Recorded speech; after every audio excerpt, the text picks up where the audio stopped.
तमस्सोमा ज्योतिर्गमय म्हणजेच अंधाराकडून प्रकाशाकडे जाणे. दीप अमावस्या, आषाढ अमावस्या हेच तर आपल्याला शिकवते.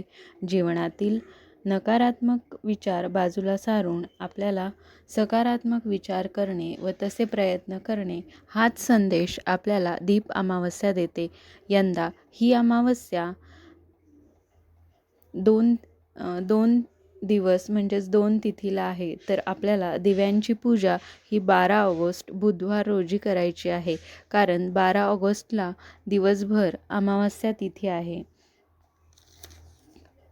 या दिवशी प्रदोष काळ देखील आहे. त्यामुळे घराची स्वच्छता तुम्ही सकाळी करू शकता.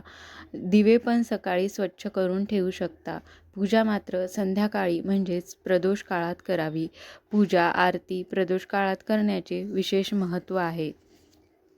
संध्याकाळ म्हणजे दिवस आणि रात्रीचा संगम म्हणून या काळात पूजा केल्याचे विशेष महत्त्व आहे. आता पूजेची मांडणी.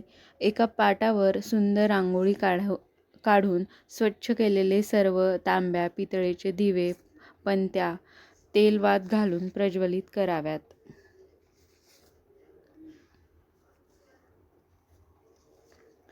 दिव्यांना हळदी कुंकू अक्षदा फुले हार व्हावा.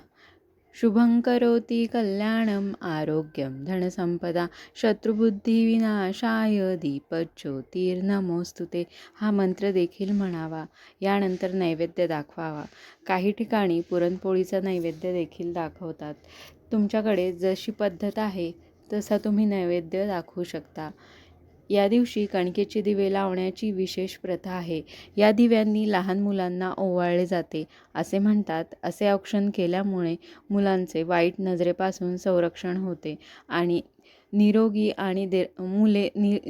आणि दीर्घायुषी व्हावीत अशी प्रार्थना देखील केली जाते.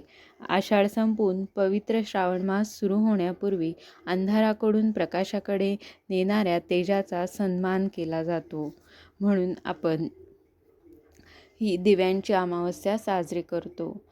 तर तुम्हाला आजचा व्हिडिओ आवडल्यास व्हिडिओला लाईक करा, शेअर करा आणि सखी कट्टा चॅनल सबस्क्राईब करायला विसरू नका. धन्यवाद.